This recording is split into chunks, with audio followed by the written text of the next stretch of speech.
quelques bons coups dans l'immobilier. J'investissais et puis je me suis dit, chaque fois que je fais des travaux, je dois passer par Patrick le plombier, Hervé l'électricien, etc. Et je me suis dit, il n'y a pas vraiment une solution clé en main pour faire des travaux avec des Ronaldo de la rénovation dans chaque domaine. J'ai une conviction, c'est qu'il faut mieux faire 10 boîtes à 1 million qu'une boîte à 10 millions. Je le vois.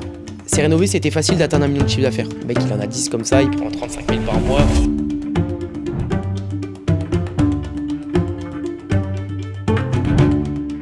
Bonjour à tous et bienvenue dans le podcast La Vision, un podcast qui ressemble à peu près à tous les entrepreneurs, tous les gens ambitieux qui ont créé des choses, qui créent continuellement des choses dans leur vie.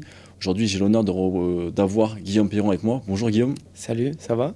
Ça va et toi ? Ça va, nickel. Je suis content que tu m'accueilles dans ton premier podcast. Ça va être top. On va voir ce qu'on va parler aujourd'hui, mais ça va être un beau podcast, je le sens.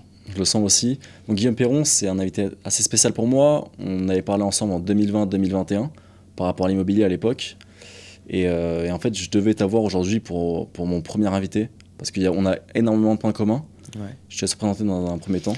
Alors moi, Guillaume, j'ai 28 ans, j'ai investi dans l'immobilier depuis 2019, donc j'ai commencé à 22 ans, plus vieux que toi, tu vois.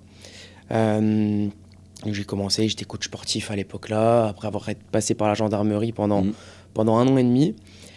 J'ai acheté mon premier bien IMO, j'ai fait un petit peu de travaux, j'ai revendu, j'ai enchaîné sur un deuxième, j'ai fait quelques bons coups dans l'immobilier, ce qui m'a permis au bout d'un moment de me dire, j'investissais et puis je me suis dit, chaque fois que je fais des travaux, je dois passer par Patrick le plombier, Hervé l'électricien, etc. Et je me suis dit, il n'y a pas vraiment une solution clé en main pour faire des travaux avec des Ronaldo de la rénovation dans chaque domaine. Un plombier, un électricien, machin. Et alors, à cette époque, j'ai été voir, donc c'était en 2022, j'ai été voir un mec avec qui je travaillais sur des chantiers, puis je lui ai dit, écoute, je te donne des pourcentages de ma boîte. Le deal, c'est que toi, tu t'occupes des chantiers, et moi, je m'occupe de créer l'équipe, te ramener les gars, et en même temps, ramener le business. Tout à fait, tout le monde il prend son compte dans l'affaire. Exactement. Et en gros, c'est là qu'est née ma première société, on va dire, d'exploitation, d'entrepreneuriat. C'est Rénové, donc une entreprise de rénovation. Très bien. Et puis voilà, on a commencé à développer ça petit à petit, et puis après... on a ouvert quelques filiales, etc. Et puis d'autres projets, on en parlera par la suite. Aujourd'hui, je t'ai avec moi sur ce podcast. En fait, on a énormément de communs, comme je l'ai dit. Toi, tu as fait un bac littéraire. Ouais, c'est ça. C'est ça. En quelle année ? J'ai eu mon bac en 2014. 2014. On se fait vieux. Ah ouais. Donc, tu as fait quoi ton parcours ? Bac littéraire, directement en gendarmerie et par la suite ? Non, après j'ai fait fac de sport pendant 1 an, j'ai toujours aimé le sport. Le sport, je pense que c'est le tronc commun de beaucoup d'entrepreneurs investisseurs, parce que c'est ce qui te permet de mettre une discipline, et ça, bon, à part inventer le truc, mais le sport, ça t'apporte beaucoup de stabilité mentale. Fac de sport 1 an, mais j'ai jamais été vraiment fait pour l'école, et c'était compliqué pour moi. J'ai du mal à avoir une attention sur quelque chose qui m'intéresse pas énormément. Et donc je suis parti en gendarmerie. Ok, pourquoi ce choix ? Un peu, j'avais 18 ans, 19 ans à l'époque, et puis un choix pas par défaut, mais je me suis dit, il y a du sport. Envie de découvrir un nouveau milieu, c'est ça. un nouvel environnement, des voyages, etc. Ouais, exactement, et puis t'arrives là-bas, dans l'école, t'as 18 ans et demi, 19 ans, tu vois un peu ce que je veux dire, mais... t'es dans une chambre avec t'es 4, 3 mecs que tu connais pas. etc., militaire, etc. Ouais, c'est rigolo. Et puis t'arrives et tu fais des super belles rencontres, des super potes. Et puis ça t'apporte une maturité énorme. Honnêtement, du jour au lendemain, tu rentres immature et tu sors mature dans la gendarmerie. Honnêtement, je pense que toutes les personnes qui ont 18 ans devraient faire un service militaire. Exactement, je suis du même avis. Même 1 mois, 2 mois, 3 mois. Ouais. Ça changerait constamment. Ça suffit. Mais c'est fou. Moi, je sais que ça a été une propulsion aussi dans ma vie de commencer par ça, même si après j'avais pas tous les éléments, mais je sais que ça m'a beaucoup servi, beaucoup pour la discipline. Donc à ce moment-là, t'as quel âge ? T'as 19 ans, tu entres en gendarmerie. Je reste 1 an et demi en gendarmerie. Pourquoi ce choix de l'avoir quitté ?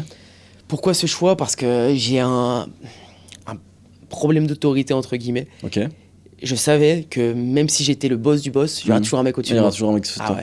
Tu peux être le plus gradé, il y aura toujours quelqu'un. Tu peux être le boss des boss, tu peux être le meilleur en ça, le meilleur en ça, le meilleur en ça, tu auras toujours un mec au-dessus de toi. Et même si tu es au-dessus du mec au-dessus, tu auras toujours un mec au-dessus. Tu as le mec qui est chef des armées, voilà. Donc ça, je me suis dit, bon, il y a une évolution. Est-ce qu'à ce moment-là, tu penses business ou pas ? Ou est-ce que tu penses Je pense business, ouais. Je quitte la gendarmerie. Parce que c'est là que je fais mon premier business. Okay. J'étais en gendarmerie et je me dis, merde, tu gagnes 1004, 1005, 1006. Tu gagnes ta solde de base, voilà. etc. Et je me dis, toute ma vie, je pourrais pas gagner cette somme. J'ai envie de faire plus. Mes parents, c'est des ouvriers, ils m'ont. Oui, tout à fait, famille j'avais normale, manqué de rien, mais je me dis, on a toujours compté les sous et je me suis dit, je peux pas faire ça. Et à cette époque, je faisais beaucoup de muscu. Je me suis mis à la muscu, 18 ans et tout. Donc pendant la gendarmerie, le soir, tu sortais de la caserne, tu allais faire ta muscu, j'allais faire tout le monde allait manger des chips et moi, j'étais en train de faire mon sport. Est-ce que pendant la muscu, tu écoutais des podcasts? Non. Tout le temps. Tout le temps. Business, etc. Tout le temps. J'ai écouté des podcasts dès que j'avais 18 ans et demi. Donc en fait, tu avais déjà une vision, la vision comme je le dis depuis le début, de penser à autre chose et de créer des choses derrière. Ouais, j'avais une vision parce que j'avais soif de liberté. Entreprendre, c'était un gros mot pour moi, je savais pas encore, mais de liberté en tout cas. Je lisais déjà pas mal de livres, etc. J'avais commencé à acheter des livres classiques d'Al Carnegie, Comment se faire des amis, Les 7 habitudes de ceux qui réussissent, tout ce qu'ils entreprennent, Père riche, Père pauvre, tous ces grands livres, etc. Père riche, Père pauvre, j'ai lu plus tard, mais c'était les premiers livres, c'était un peu les mêmes styles. Donc tu lis ces livres et puis je vais à la salle, je lis ces livres, je vais à la salle, je fais ma gendarmerie, je vais à la salle. Et puis je commence à créer, mes potes ils me demandaient fais-moi un programme, etc. Et je commence à créer un site qui s'appelle Musculation Vitale. Sur comment tu le fais, sur un site web, hébergement, système. Je commence à regarder Olivier Roland à l'époque, je saigne le truc. Et puis je crée mon petit WordPress, Musculation Vitale, coaching en ligne. Je fais des articles référencés SEO et tout, ça m'a beaucoup servi maintenant tout ça. Et j'apprends tout sur le. Est-ce que tu arrives à le vendre autour de toi dans la caserne ou pas? J'arrive pas à le vendre autour de moi, j'en parle pas trop, mais je commence à faire des interviews. J'interviewe Antoine Fonbonne, qui est quand même un gros youtubeur aujourd'hui muscu. Je l'avais alors que j'avais 100 abonnés. J'interviewe un mec qui s'appelle Juanito, qui est connu aussi. Will Jensen, c'est des mecs qui étaient très bons dans le fit game à l'époque. Et j'avais réussi à les interviewer. Là, alors que toi, t'étais encore gendarme, derrière ton uniforme, etc. T'étais un mec lambda. Alors c'est ça. Et je fais mes coachings, et là, un jour, je fais ma première vente de coaching, 300 € par mois. Je dis, putain, mais c'est incroyable, ça. Je dis, c'est incroyable. Je faisais pas de produits et je faisais ma première vente 300 € par mois. C'était un accompagnement, c'était pas une vente automatique. Et je fais, génial. Et puis, j'ai essayé de développer ce petit truc. Ça me rapportait 400-500 € par mois. Après, 400-500 € à 18-19 ans, c'est déjà énorme. Il y a des mois où tu prenais 600, des mois 200. En gros, ça te rapporte un loyer quasiment constant. Quoi. Et j'étais content et je me suis dit, putain, tu peux faire de l'argent avec du business en ligne, tu vois. Donc, est-ce qu'à ce moment-là, t'étais toujours en gendarmerie? Toujours en service, etc. Toujours. Et puis, un jour. Moi, je m'embrouillais tout le temps avec un gradé et tout. Puis à un moment, on sort de garde, je sais plus quoi. On est sur la voie rapide et puis il commence à pas la voie rapide, mais une route 80-90. Et il commence à m'énerver. J'ai décéléré, j'ai arrêté. J'ai dit, qu'est-ce qu'il y a maintenant? Et puis depuis ce jour-là, j'ai eu des problèmes. Après, je suis parti. T'es parti en gendarmerie. Mais par contre, c'était trop bien parce que j'étais pas dans la bonne brigade. Tout à fait. Mais exceptionnel. Moi, en fait, j'ai eu un parcours assez similaire avec l'armée, notamment. J'ai fait 5 ans d'armée dans l'infanterie de marine. J'ai quitté récemment. J'ai investi dans mes premiers biens immobiliers à l'âge de 19 ans. Donc, à un an de service d'armée. Dans un premier bien à 50 000 € près de Bordeaux, dans le sud-ouest. Petite maison, j'ai fait de la LCD, location courte durée, à 85 € la nuit en saison basse et 115 € en saison haute. J'étais plein toute l'année, à peu près, à part l'hiver, etc. J'ai décidé de revendre ce bien sur un coup de tête, parce que ma mère m'avait dit de revendre quoi que ce soit, etc. 48 heures avant mon départ au Liban, ma seconde mission à l'armée, je signe un compromis de vente d'un immeuble de rapport de 4 lots. Près de Limoges, une petite ville, 86 500, 4 lots, donc une très très belle affaire. Il venait juste d'être posté sur le Bon Coin. Et moi en fait j'étais dans le TGV, je rentrais de week-end. Donc en fait je scrollais un peu le Bon Coin pour savoir un peu les nouvelles annonces, etc. Je vois cet immeuble, j'appelle directement le gars, le lundi soir je suis chez lui. Et je lui dis, écoute, dans 48 heures je suis au Liban, il faut qu'on passe chez le notaire rapidement, qu'on signe le compromis de vente. Moi dès que je reviens de mission, je t'achète ton immeuble, il n'y a pas de souci par rapport à cela. Donc 4 mois et demi c'est cool. Je reviens du Liban, j'achète l'immeuble. La banque me finance, bien sûr avec les soldes OPEX, etc. C'est plus avantageux. Et puis j'achète ce bien. Au final, ce bien, je l'aurais gardé 6 à 7 mois. Ma mère m'avait aidé sur les travaux. En fait, vu que tu sais que quand t'es en gendarmerie dans l'armée, t'as pas forcément de temps libre. En fait, à part les week-ends, j'avais toujours des artisans sur les chantiers. Quoi. Parce que moi, si j'allais faire mes travaux moi-même la semaine, trop compliqué. Donc 6-7 mois, je fais un achat-revente. Malheureusement, je me prends beaucoup d'impositions entre guillemets dans la tête parce qu'en fait, j'achète en locatif et j'étais pas dans l'optique d'avoir une RP et de faire un achat-revente. Voilà. Et puis c'est là que tu as commencé un peu l'IMO et tout. C'est ça. Et à l'époque, je te parlais déjà par rapport à l'IMO en 2020-2021. À l'époque, tu avais 1200 abonnés, je me rappelle, et tu essayais de faire des petits PDF sur Instagram. C'est vrai. C'est vrai, purée, ça date. Ça date. C'est vieux. Donc aujourd'hui, Guillaume Perron, il a changé. Moi, le Guillaume Perron que j'ai connu il y a quelques années, tu as créé C'est Rénové. Tu as créé l'Animal Bar. Et tu as aussi lancé un coaching pour aider les chefs d'entreprise. J'ai plusieurs activités aujourd'hui. Ok. C'est rénové, c'est un peu le départ de mes différentes activités, donc ma boîte de travaux avec laquelle on se développe, etc. Ok. On a une équipe, une petite équipe de 10 personnes. Cette société, je m'en suis servi de point d'appui pour faire d'autres choses. La première, c'était de créer des filiales. Donc on est pour parler avec plusieurs villes. C'est pas encore, on n'est pas encore étendu partout, mais on en pour parler. Et je m'en suis servi aussi pour racheter d'autres entreprises. Ok. Ça, c'est une de mes activités. On audite des entreprises. On regarde quelles économies on peut faire, quelles économies d'échelle on peut faire par rapport Tout type d'entreprise ou pas? Entreprise de BTP, toujours dans le BTP. Donc tout ce qui est menuiserie, exactement, toiture, parce que etc. Dans le BTP, il y a c'est un secteur hyper vieillissant et c'est le seul secteur en 2025 où les mecs qui sont bons refusent du business. C'est vrai. Un mec qui est bon en plomberie, il refuse, il a 6 mois de travail. Ouais, c'est vrai. C'est fou. Et donc j'avais vu ça alors que je connaissais rien aux travaux et du coup on a commencé à auditer des boîtes. On développait ces rénovés en parallèle. Et puis on audite des boîtes, on regarde ce qu'on peut économiser, on voit les gérants, ils ont quel âge, etc. Tout à fait. Et puis on rachète via un LBO classique. Bon, après je peux rentrer dans les détails, mais un LBO, on se fait financer par la banque, etc. Avec nos holdings, tout ça. Donc toi à ce moment-là, je connaissais vraiment que dalle aux travaux. Tu connaissais. Je connaissais. T'avais des bases en plomberie, t'avais des bases en peinture, etc. Là où la croissance externe, c'est les 6-8 derniers mois, mais la première fois que j'ai créé ces rénovés, je connaissais rien. Okay. Je sais comment on fait un appartement, je sais que le placo tu le mets là, le machin, mais je sais pas le faire. Voilà. Et donc ce que j'avais identifié, un secteur hyper vieillissant qu'il fallait révolutionner, apporter une petite touche finance business.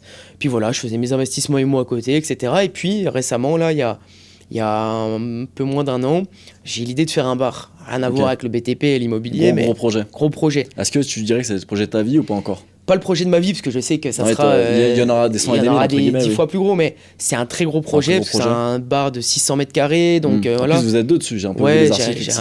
J'ai un pote avec moi à qui je me suis associé. Est-ce que ce pote, tu t'associes avec lui justement? Est-ce que c'est un pote d'enfance ou c'est un pote. C'est un pote quand j'avais 16 ans. On est resté potes pendant 10-12 ans. Parce qu'en fait, quand nous on parle d'association en business, on dit toujours attention avec qui s'associer, etc. Alors l'association, ça marche dans une seule et unique façon. Il faut un majoritaire, un minoritaire. Ça marche pas autrement.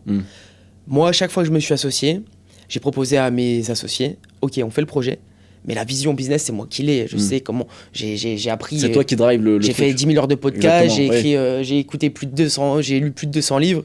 J'ai tout écouté. Je dis, j'ai pas la science infuse, mais j'en ai plus que toi peut-être sur le moment-là en business. Et toi, tu as plus l'opérationnel que moi. Donc voilà, je te propose que moi, je prenne plus de parts. Si tu veux, c'est ok. Si tu veux pas, c'est pas grave. Y a pas de souci. Et moi, j'ai fait ça avec tous mes associés. Ok, très bien. C'est la seule façon pour une association marche. Dès le début, on est associé, t'es pas mon employé, on prend les décisions ensemble, mais un jour, s'il y a un litige, un contentieux, un problème, il faut quelqu'un qui tranche. C'est ça. C'est moi qui prends le plus de problèmes au final. Parce que c'est toi dès le début qui donne ton ordre, que c'est moi qui ai le plus de je mets mon réseau etc. à dispo, je mets machin. Mais dans le fond, les personnes à qui je m'associe, ils sont dans une bonne position, voire meilleure que la mienne. Parce qu'après, elles savent que toi, t'es calé entre guillemets dans le domaine. Que ce soit marketing, acquisition client, etc. Parce que comme tu le disais sur une de tes vidéos YouTube, tu parlais en fait beaucoup de tous ceux qui ont des business en ligne, tous ceux qui savent marketer, tous ceux qui savent ramener du client. Et qui peuvent avoir des business physiques, mais en fait, le boulanger du coin, il sait pas marketer. Bien sûr. Le plombier du coin, il sait pas acquérir des clients. Exactement. C'est pour ça que je me suis orienté vers les business physiques. Parce que je connaissais tous les principes du business en ligne. Mais le business en ligne, c'est trop... le business en ligne, j'aime bien, mais c'est du vieux et du une de mes activités. Alors, on en parlera, mais voilà. Mais il faut prendre ce qui marche dans le business en ligne et l'importer dans le business physique. Parce qu'aujourd'hui, quand tu vas acheter ton pain, tu vas pas taper baguette de pain en ligne. Non, tout à fait. Tu vas à côté. Quand tu vas te prendre un millefeuille, tu vas à la boulangerie. Quand tu vas acheter des fleurs à ta copine, tu tapes pas fleurs en ligne. Non, tout à fait. Donc, il y a plein de business de proximité comme ça qui marchent. Et cependant, moi, tu vois, par exemple, les gens de mon âge, ceux qui ont 22, 23 ans, même 20 ans, en fait, ils sont toujours dans l'optique de business en ligne. Parce qu'en fait, selon eux, la liberté géographique, elle est plus importante. Tu peux avoir quand même une liberté géographique avec le business physique. Pourquoi le business en ligne, ça intéresse totalement? Parce que la barrière à l'entrée est tellement faible. Tu es en caleçon sur ton canapé, tu peux faire un business en ligne. Derrière ton PC, etc. Mais le business physique, il y a peut-être une barrière à l'entrée qui est plus forte, mais il y a moins de concurrence. Ah, tout à fait. Pour un rachat de boulangerie, t'as pas 10 pas personnes. Des 100 et des 1000. Mais t'as pas 10 personnes dessus, puis t'as pas... Voilà. Par contre, pour créer un site e-commerce, t'en as des 15 et des 100. Je reçois 10-20 messages par semaine. Je suis setter, je suis closer, je suis monteur vidéo, mais t'en as de plus en plus sur le marché français. Et donc, pour moi, c'est le futur. Le business en ligne, c'est le passé. Le business physique, c'est le passé aussi, mais c'est aussi le futur. Parce qu'on aura toujours besoin d'artisanat local. Mais regarde, je pense que là, parmi nos auditeurs, il y aura forcément des personnes qui vont se dire, mais moi, le business physique, ça pourrait m'intéresser. Cependant, j'aimerais pas être constamment dans le magasin ou constamment dans le commerce. Exactement. Toi, que conseilles-tu, par exemple? Et t'as tout compris, moi, j'ai fait du business physique, mais j'avais aussi cette volonté, comme tout le monde, la liberté géographique, voyager 5, 4, 5 ans. J'ai commencé par là, j'ai appris tous les principes du business en ligne. Et donc, je me suis dit, comment je peux créer un business physique sans être tous les jours? Donc, dans tous les cas, le premier point, c'est s'associer. Ouais. Tu dois t'associer à quelqu'un de plus opérationnel que toi. Tu peux pas tout faire tout seul, etc. Tu peux pas tout faire tout seul. Toi, tu peux apporter quelque chose, mais il faut que ça ait de la valeur. Ouais. Parce que si tu t'associes avec un mec ou une qui meuf... n'apporte rien, etc. Non, mais et puis tu lui dis, écoute, toi, tu fais tout et moi, je me pose et je vais en vacances, ça marche pas. Ouais, la personne, elle voudra pas. Il faut que tu apportes soit ton réseau, soit ton côté financier, soit ton côté business, etc. Ça, c'est le premier point. Le deuxième point, c'est qu'il faut créer beaucoup de process. Il faut créer tes process pour tout, pour toutes les personnes de ton équipe. Comment, si je fais une action sur mon ordinateur, je le filme et je le partage. Si je veux recruter quelqu'un, je donne tous mes templates. En fait, que chaque personne soit connectée en même temps, même si c'est à distance ou en physique. Tout à fait. Il faut créer des process pour optimiser les choses là. Donc ça, c'est les deux gros points pour sortir de l'opérationnel dans un premier temps. Apporter de la valeur, parce que sans valeur, tu sors pas de l'opérationnel. Tu seras qu'opérationnel. Et le deuxième point, c'est créer des process pour toi. Après, il y en a plein, mais ça, c'est deux points essentiels en tout cas. Donc toi, aujourd'hui, j'ai vu, tu as créé des calls Calendly. Donc Calendly, c'est une application pour avoir des calls gratuitement ou payants, etc. Donc en fait, tu offres 30 minutes gratuites à toutes les chefs d'entreprise qui souhaitent structurer leur business, qui souhaitent déléguer des tâches. Comment ça se passe? En gros, donc il y a mes activités C-Rénové, BTP, croissance externe, rachat d'entreprise, le bar forcément. Mais moi aujourd'hui, dans toutes mes activités que j'ai, je suis pas opérationnel, je fais du marchand de biens, etc. Je suis pas tous les jours dessus. Je peux me focaliser sur d'autres choses. Donc j'ai vu qu'il y avait un besoin pour l'accompagnement d'entrepreneurs qui ont un business physique à sortir de l'opérationnel. Comment créer des process, automatiser son entreprise et qu'elle continue à croître. Donc j'ai identifié ces problèmes parce que moi, je les ai eus pour moi. Toi, tu les as vécus au quotidien. Et moi, je suis sorti de l'opérationnel en ayant une croissance. Alors, je dis pas que je suis là... Et toi, comment tu as fait justement pour sortir de cet opérationnel? Est-ce que tu as rencontré des mentors, lu des livres? Pour sortir de cet opérationnel, c'est simple. J'ai fait depuis j'ai 18 ans, j'ai lu sur les business en ligne, sur l'entrepreneuriat, sur tout ça. Et donc, dans ma tête, le jour où j'ai créé C-Rénové, c'est fou à dire, mais j'avais cette sensation d'avoir déjà fait une entreprise qui faisait plusieurs millions de chiffres d'affaires. Alors que j'étais loin de tout ça. Déjà, en fait, comme on dit, dans la loi de l'attraction. En gros, dans ta tête, tu te disais, mais en fait, C-Rénové, ça se trouve, demain, elle va peut-être, je sais pas, peser 2 millions, 3 millions, alors qu'en fait, tu venais déjà de la créer. Exactement. Regarde, tout à l'heure, pour venir ici, j'écoutais Génération du It Yourself de Mathieu Stéphanie. Je connais très bien. Et il y avait une fille qui l'interviewait, j'ai pas son nom, mais qui sortait d'Harvard, etc. T'as 2h30 de podcast. C'est-à-dire que pendant 2h30, tu partages la discussion avec quelqu'un qui a étudié à Harvard pendant 5-6 ans. Donc en fait, tu gagnes théoriquement 5-6 ans de... au moins, tu prends des choses qui est là et tu l'écoutes, tu discutes avec. C'est Mathieu Stéphanie qui te remplace, mais tu discutes avec. Et c'est exceptionnel. Et moi, tous les jours, de toute ma vie, de toutes mes séances de sport, il n'y a pas une journée où j'ai pas écouté un podcast. Pas une journée depuis 10 ans, je dirais. Pas une journée. Et t'as quel âge aujourd'hui? J'ai 28. 28. Donc le Guillaume Piron de 18 ans à 28 ans, il a beaucoup changé. Ouais, de fou. Du simple, entre guillemets, gendarme à entrepreneur investisseur qui passe aujourd'hui plusieurs millions, on peut le dire. Ouais, la valorisation, je la connais pas totalement, mais si je valorise mes actifs, oui, il y a plusieurs millions. Et aujourd'hui, par exemple, si on a des gens qui nous regardent et qui souhaitent créer un bar, comment ça se passe? Comment créer un bar? Ça, c'est une bonne question, parce qu'aujourd'hui, il y a de plus en plus de jeunes de ma génération qui, bien sûr, vont au bar tous les vendredis ou samedis soirs, mais n'ont jamais cette idée de créer proprement leur bar. Comment ça se passe? Alors le bar, j'aurais bien aimé le créer 5-6 ans plus tôt, parce que je sortais plus, là je sors un peu moins, mais voilà.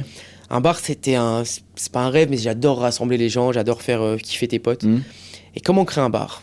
T'as plusieurs types de bars. T'as le bar de 20 mètres carrés qui est un pub, t'as le bar de 100 mètres carrés qui se transforme en bar ambiance, t'as le bar industriel dans les petites villes, etc. Comme les VNB, etc. Exactement. Moi, c'est un peu ce style-là. J'ai pris le modèle qui marche dans les VNB, les gros bars à bière. Mais je me suis dit, ces bars-là, il manque un truc. Ils ont l'emplacement. C'est grand. Ils ont le branding. Ils ont tout. C'est grand, ils vendent des bières, etc. Mais au bout d'un moment, les meufs, tu leur proposes des pintes à 8 degrés, elles en ont marre, tu vois. Après, c'est pas le même type de clientèle de meufs qui viennent au VNB et à l'Animal Bar, par exemple. Exactement, elles veulent un cocktail, elles veulent un truc plus classe. Une belle déco, t'arrives, c'est des tonneaux, des machins. Et je me suis dit, mais pourquoi tous ces mecs, ils font des bars à bière? Ça marche, c'est sûr. Ça marche, ils font 1,5 million, 2 millions de chiffres sans rien faire, c'est fort. Je me suis dit, il faut faire un bar pareil, où j'habite, parce que je connaissais ma ville, mon secteur. Mais par contre, une déco la fille, elle se dit, waouh, c'est beau, quoi. Ouais, c'est beau. En Ah, plus, c'est sympa. ça change de mes Vosges, Ça ou de l'Est change, de la voilà, France, c'est etc., ça. ouais. Ça change, là, c'est d'une grande ville où j'habite dans les Vosges, là. Ouais. Et donc, j'ai réfléchi, j'ai trouvé un peu des décorations, etc. Ok. Et puis, on a sorti l'Animal Bar en 3 mois et demi, 4 mois. Et pourquoi l'Animal Bar? Pourquoi ce nom? Parce que, en vrai, l'Animal Bar, c'est assez. Je sais pas, Ouais. c'est assez bizarre comme nom de bar. Ça, tu retiens, en vrai. Pourtant, tu retiens facilement. Ok, les filles, Ouais. ce soir, je vais à l'Animal Bar. En fait, tout le monde C'est connaît, ça, quoi. ouais. L'Animal Bar. Pourquoi l'Animal Bar? En fait, on a une version officieuse et une version officielle. Ok. On a les journaux locaux qui nous ont interviewés. La version officielle, c'était on adore les animaux, on est engagé. Histoire d'être On aime bien d'être correct devant On les aime médias. bien les animaux, C'est mais ça. voilà, c'est pas, j'ai pas un poster d'un chien chez moi au-dessus de mon lit. La version officieuse, c'est que mon pote à qui je m'associe, Jordan, c'est un mec, toi le pote qui bringue tous les week-ends, Ouais. c'est lui. Ok, c'est lui. Et pendant des années, Il a il a fait fait que la l'animal dans les bringue. bars. Jeudi, Ouais. vendredi, samedi, il bringuait. Puis au bout d'un moment, on lui a dit arrête l'animal. Ouais. On l'a appelé l'animal, mais on lui disait salut l'animal, Ouais. quoi. On lui disait tu vas bien l'animal. Ouais. Et un jour, il vient me voir, il était assureur, et il commence à me proposer des produits d'assurance. Je lui dis Jordan, c'est pas toi. Le vendredi, là, t'es couché sur la Ouais. piste de Et danse, et là, vendredi le matin, tu vends des assurances. le lendemain matin, tu me vends un produit pour une SCI. Je fais Ouais. arrête. Et je lui dis écoute, il faut qu'on fasse un bar. Mm. T'as déjà géré un bar, parce qu'il a déjà fait étudiant, des petits trucs Ok, et tout. ouais. Mais j'ai dit par contre, on l'appellera l'animal. Mm. Ah non, pas l'animal quand même. Je fais si, on va l'appeler l'animal. Ouais. C'est hyper évocateur et tu le En plus, tu retiens facilement Ah ouais. que l'Animal Bar. et le branding il est fou. Mm. On a fait une déco de jungle, on fait des soirées, l'Ani Quiz, Ouais. on a des noms. En gros, tu fais des soirées à thème. Par exemple, Ouais. demain, c'est la Saint-Valentin, tu Ouais. feras forcément une soirée à l'Animal Exactement, Bar. c'est ça, demain grosse soirée. Mm. Et on fait des soirées tout le temps dans le rapport des animaux, de la jungle, de Ok, la déco. La savane, on a une salle pour les pros derrière qui s'appelle la savane. Et puis marketing, il est infini. Mm. Ok. Et donc on a déposé la marque, le nom. Il y avait un autre lounge qui s'appelait comme ça dans une autre ville, mais on a Ok. déposé le nom, etc. Donc, pour Et l'Animal Bar, on est sur quoi comme superficie? On est sur un entrepôt. Un entrepôt en gare, entrepôt 600 simple, mètres carrés. 600 mètres carrés. Donc j'ai dit c'est trop grand, on l'a divisé en deux, on a fait 300 mètres carrés d'espace bar. Ok. Et on a 150 mètres carrés, puis une réserve à côté pour les professionnels, les entreprises, les anniversaires. Ok, c'est pas mal. Ils ça. réservent, ouais, Mm. 50, 70 personnes. Mm. Tu réserves, on te met tout à disposition, et voilà.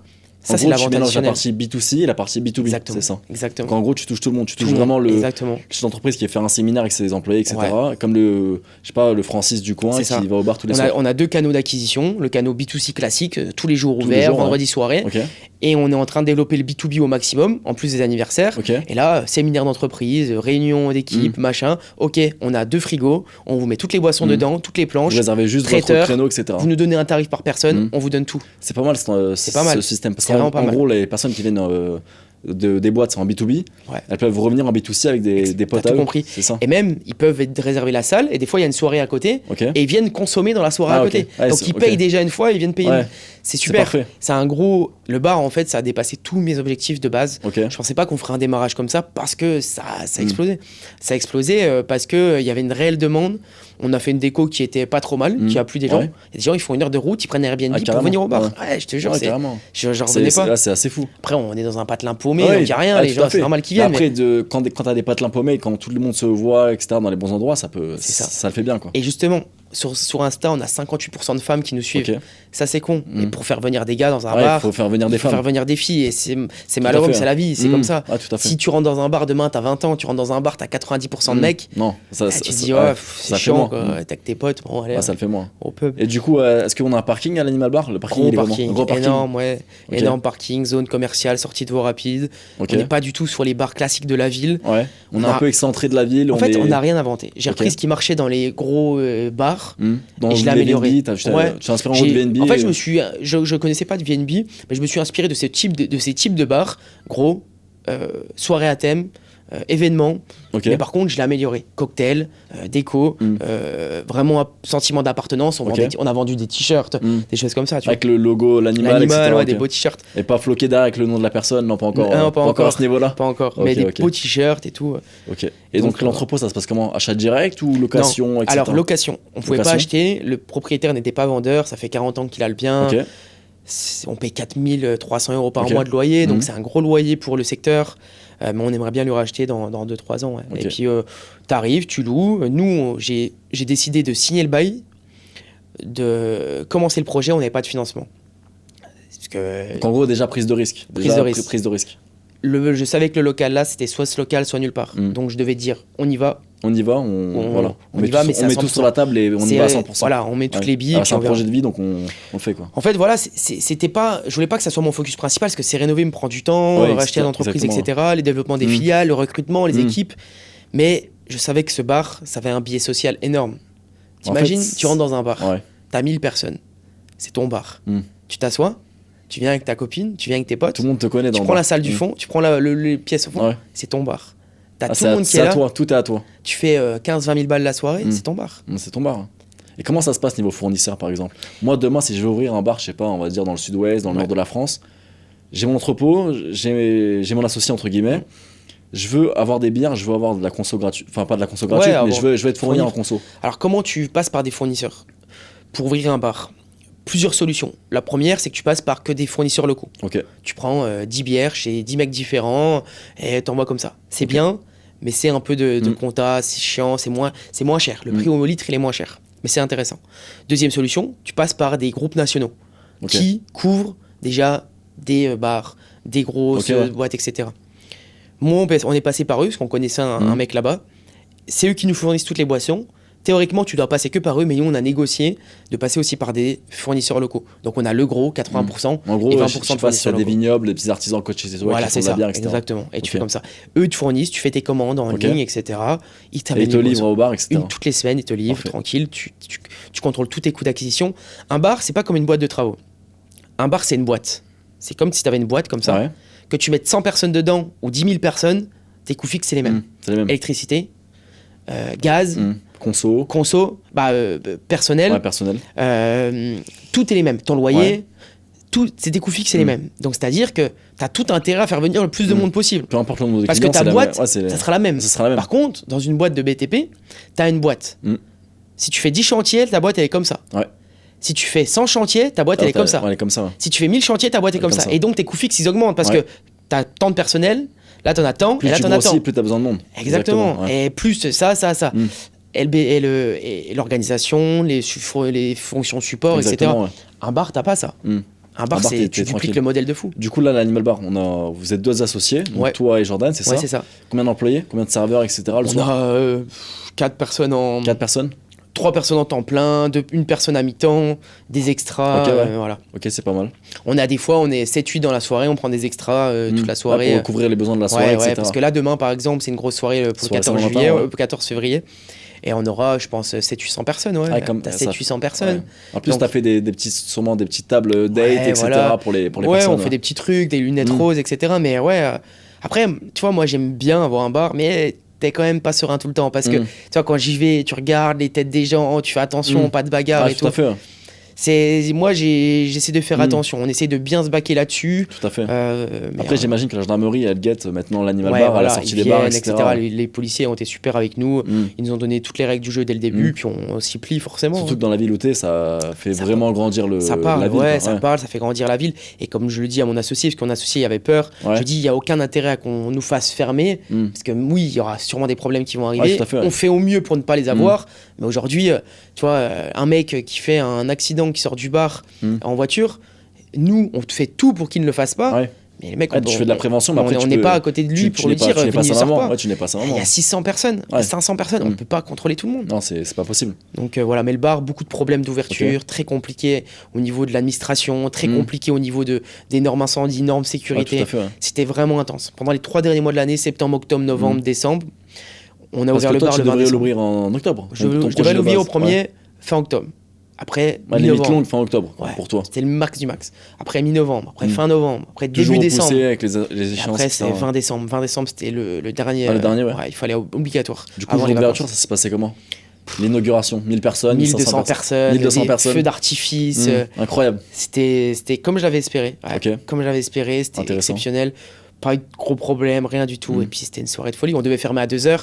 Et on était des sardines. Il y avait tellement de monde. J'ai été voir le DJ. J'ai dit écoute, t'annonces qu'on ferme dans 30 minutes. Il était 1h du matin. C'était trop. Incroyable. C'était fou.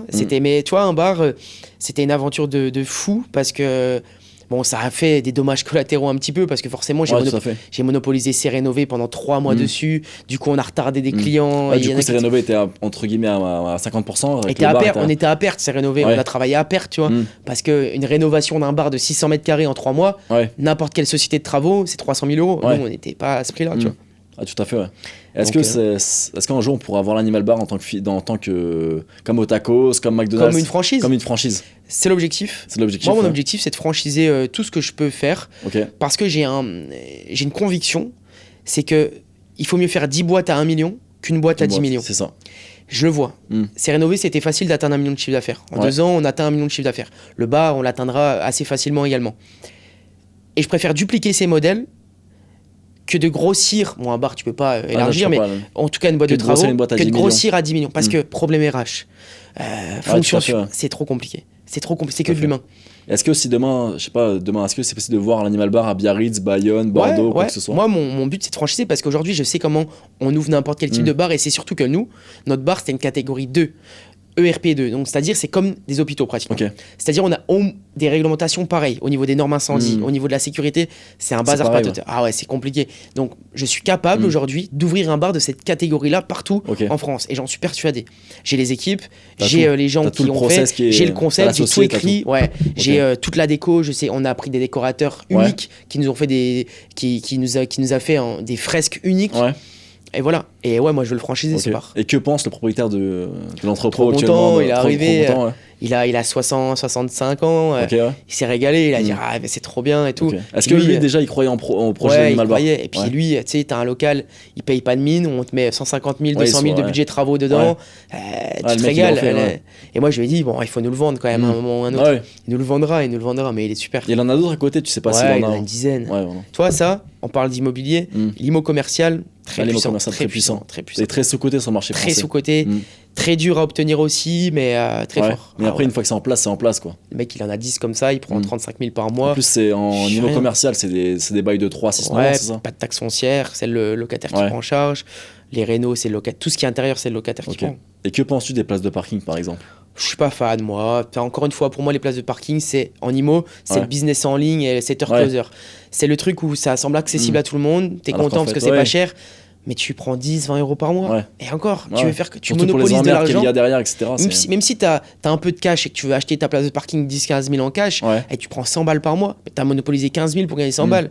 Non. Ah, tout à fait. Non, tu vois, moi, je suis pas fan de tous ces produits d'appel, entre guillemets, qui font comme investir en bourse à 150 euros, 200 euros par mois. C'est comme les dropshippers qui font des TikTok, etc. Mais en fait, tout ça, c'est pour attirer tout le monde. Investir en bourse, c'est bien, mais investir en bourse quand t'as 300 000, 400 000, parce que quand tu fais 200-300 euros par mois, oui, les intérêts composés, mais dans 30 ans, t'auras peut-être ça si tout se passe bien. Si tout se passe bien. 300 euros par mois pendant Sauf 30 ans. Que le marché évolue constamment, donc tu n'es pas sûr du lendemain. Puis t'as vu comment ta vie elle change en un an? Imagine comment elle change en 30 ans. C'est pas possible. Donc moi, tous ces produits d'appel, tous ces investissements, les trucs où tu mets 50 euros pour un rendement de 10%, tu sais, comment ça s'appelle investir l'immobilier en fraction, tu vois. Tout ça, il faut mettre beaucoup. Que penses-tu de l'investissement immobilier en ligne à travers des fonds d'investissement, etc. C'est ça en fait. Bullshit pour toi ou pas? Pas bullshit, parce que ça marche, il y en a qui ont des rendements, mais pour moi, il faut mettre beaucoup pour que ça soit intéressant. Après, tout le monde me parle, mais c'est bien de diversifier. Non, c'est pas bien de diversifier. Diversifie pas. Moi, j'ai fait l'erreur de diversifier en bourse, en crypto, en 2017. Moi, tu sais, on m'a toujours dit, quand t'es bon dans un business, il faut que tu restes dedans. Parce que devenir peut-être pas le meilleur, mais être bien dedans. Et après, diversifier derrière. Bien sûr, fais beaucoup d'argent dans un business. C'est ça. Imagine, demain, tu as 30 ou 40 000 euros sur ton compte. Tu dis, OK, moi, je mets 15 000 euros dans la crypto, 15 000 euros dans la bourse, et je garde 10 000 euros d'épargne et je mets 10 000 euros d'apport dans l'investissement immobilier. Non. Pourquoi je fais pas que de l'immobilier? Avec 40 000 d'apport, tu lèves 390 000, 450 000. Vas-y, fais-le. Tu veux mettre 30 000 en bourse? Mets-les, mais 30 000 en bourse, tu gagnes 3 000 euros par an. Si tu fais 10%, etc., c'est trop compliqué. Tout à fait. Et moi, je suis pas pour moi, les bons investisseurs font beaucoup d'argent sur un truc et ils diversifient. Les bons entrepreneurs font beaucoup d'argent sur un truc et ils diversifient. En fait, je préfère être sur un business, on va dire, être à 80% de mon niveau dessus, que être sur 10 business à 8%, tu vois. C'est ça. Et moi, je pense que c'est la clé. Donc, la crypto, pareil, ça m'a intéressé. J'avais vu le Bitcoin à 1500 $. T'en as des cryptos aujourd'hui ou pas? J'en ai remis un petit peu là, mais j'avais le Bitcoin à 1500 $, j'avais le TH à 80, 90 $, et ça m'a dégoûté parce qu'aujourd'hui j'aurais dû faire des millions en crypto. Moi j'ai une anecdote, j'étais au Liban en 2020, et à l'époque au Liban avec mes camarades de l'armée, je montrais mon téléphone et je leur disais, ouais, les gars, la crypto, c'est le moment d'acheter. À l'époque, le Bitcoin était à 22 000 euros. Ouais. Franchement, si je revenais en arrière, j'achèterais direct, quoi. Mais à l'époque, j'avais mis 200, 250 euros sur le Bitcoin. Mais bon, c'est la loi du marché. C'est comme ça, et puis il n'y a que ceux qui ont cru dès le début, toi, des mecs comme Asher ou Simonin, très forts, il y a des mecs comme ça qui sont... Ouais, comme Eric Larchevêque, chez qui t'étais récemment. Ouais, j'ai fait son séminaire, c'était sympa. Avec Larchevêque aussi, il est full crypto et tout, bon, il y a eu des problèmes récemment, là, mais avec son associé qui s'est fait kidnapper. Avec la grosse histoire qu'il a eu récemment. Mais non, la crypto, c'est un bon levier, mais pour moi, c'est pas le levier si tu veux capitaliser sur l'avenir. Et est-que tu as toujours des connaissances de la gendarmerie à qui tu étais auparavant pendant ton service? Tu vois, c'est drôle parce que hier j'étais au téléphone avec un mec que j'ai rencontré il y a 10 ans à l'école de gendarmerie, on s'est appelé, comment tu vas et tout. J'ai gardé 2-3 mecs comme ça qui en parlent, mais on s'est vu 3 mois dans notre vie, on sait que 10 ans plus tard on est toujours potes. Ouais, tout à fait, parce qu'en fait les potes que tu te fais à l'armée, la gendarmerie, etc., toute ta vie tu t'en rappelles. C'est incroyable, l'armée, la gendarmerie, c'est une école, et en France ce qui est super triste c'est que on a pu ce sentiment... Les gens d'appartenance à la nation. Ouais, les gens respectent de moins en moins la police, la gendarmerie, les choses là. Dans n'importe quel autre pays, en Asie par exemple, ils laissent passer plein de trucs. Ouais. Mais quand tu parles de police, c'est en Thaïlande, dans ces pays-là, etc. Mais pour moi, c'est dommage parce que je suis convaincu que c'est la clé pour s'en sortir, c'est que tout le monde fasse un service militaire. Tu sais, moi j'ai un pote à moi qui est suisse. En Suisse, le service est actif. En fait, entre 18 et 23 ans, tu as 1 an pour y aller. Et comme ce que dit Yomi Denzel, il parle beaucoup de son service, parce qu'il sait que ça lui a marqué. Ça marque chaque homme dans sa vie, un service militaire. Bien sûr. Et honnêtement, je pense que c'est une bonne chose. Après 1 an, c'est peut-être assez long, c'est bien 2-3 mois pour certains, tu fais déjà beaucoup de choses. Mais ouais, c'est compliqué, parce qu'aujourd'hui, tu vas partout, tu regardes les policiers, ils font 1m80, 80 kg sec. Tu regardes chez nous, il n'y en a plus trop, ils sont sportifs. Ouais, tout à fait. Voilà, c'est triste. C'est triste. Tout à fait. Et j'aimerais parler aussi de Madrid, de la ville de Madrid. Ouais. Moi, j'adore Madrid, j'adore le club parce que moi, je suis un grand fan de football, etc. Je vois que tu es souvent à Madrid. Que fais-tu là-bas? Madrid, j'adore Madrid. J'ai un ami qui vit là-bas depuis 10 ans. Et j'y suis allé il y a 6-7 ans pour le voir, etc. Et je tombe amoureux de la ville. Et j'y vais tous les mois et demi, bosser 1 semaine. Je prends mon ordi, je me trimballe, je vais à la salle, je mets mes écouteurs. Et j'adore. Donc en fait, t'es en mode Dolce Vita à Madrid. Ouais, je sors pas, mais je fais toujours la même chose. Moi, j'adore avoir mes habitudes, mais un peu partout dans le monde. Quand je voyage, c'est toujours au même endroit. Je vais à Madrid, je vais en Thaïlande, au même endroit. T'as été à Dubaï récemment aussi? Ouais, Dubaï, toi, j'étais à Dubaï en janvier, Dubaï, trop bien aussi, c'est des trucs, mais voilà, Dubaï, on est, dire, influenceurs de Dubaï. Après, Dubaï, ce qui est bien, c'est que c'est le réseau que t'as là-bas. T'as le réseau. Et tout le monde pense business. Ouais, la température, c'est bien et c'est pas bien. Parce que moi, j'ai vu que des gens, tout le monde pense business justement. Et au bout d'un moment, il n'y a pas que le business. Hein, voilà. Et après, il y a beaucoup de faux culs, non? Par rapport à. C'est dur de se faire des vrais amis. C'est dur, à mon avis. Tout le monde là-bas est par intérêt ou quoi que ce soit. Quoi. Voilà, moi, je ne vivrais pas là-bas en tout temps, mais c'est top. En vrai, en janvier, il fait 25 degrés. Sécurité au max et tout. Voilà. Et vivre à Madrid, ça pourrait être faisable? Vivre à Madrid, ça me dirait bien. Après, moi, j'adore les Vosges. Regarde, puis maintenant, tu fais des business physiques. T'as beaucoup plus d'impact dans la ville, tu vois. J'ai rencontré le député pour le bar, on discutait ensemble, etc. Il est venu au bar, ça t'apporte beaucoup plus de réseau, énormément. Le mec, j'écoutais un truc qui disait les entrepreneurs envient le lifestyle des mecs qui ont un business en ligne, et les mecs du business en ligne envient le statut des entrepreneurs. Et c'est vrai. Quand tu entreprends, quand tu as des trucs, tu as plus un statut que dans un business en ligne. Quelqu'un qui est en question dans son ordi et qui fait rien de la journée. Mais le mec en business en ligne, il va voyager partout, etc. Donc, de toute façon, c'est selon son caractère, c'est selon plein de choses. Mais toi, demain, business en ligne, ça te freine, à part... je fais via mes coachings, mes accompagnements avec les entrepreneurs qui ont les business physiques. T'as pas d'investissement à mettre dedans, en fait, c'est que que la distance, c'est que du conseil. Quoi. Ouais, business en ligne, ça me plaît, mais je me vois... Tu vois, c'est pour ça que je fais comme de la création de contenu, je fais des choses là, parce que je sais que ça apporte à toutes mes sociétés. Demain, je fais une vidéo, ça attire des gens pour se rénover, ça attire des gens pour racheter une entreprise, ils vont me demander comment faire, ça attire des gens pour peut-être la franchise du bar, la franchise de s'est rénovée, etc. Donc, dans tous les cas, la création de contenu te sert de toucher beaucoup de monde. C'est ça. C'est pour ça qu'aujourd'hui, moi, en fait, j'ai décidé de créer la vision. Trop bien. Pour créer du contenu, en fait, pour inspirer toutes les personnes qui veulent créer des choses et créer des business notamment, et même ceux qui écrivent des livres, créent des run clubs, etc. Je vais inviter tout le monde sur le podcast. C'est bien. Il faut que tu te fasses une liste et puis. C'est ça. Tu peux. Et écoute, merci Guillaume en tout cas pour ce podcast. C'est génial. N'hésitez pas à suivre Guillaume Perron sur ses réseaux sociaux. Je les mettrai juste en bas. c'est un très très grand entrepreneur. Merci. Et je sais que j'aurai beaucoup de connaissances de l'armée et de la gendarmerie qui regarderont la vidéo. Donc n'hésitez pas à le suivre, c'est un très bon entrepreneur. Merci à vous. Nico. Ciao, à plus. Ciao, à plus.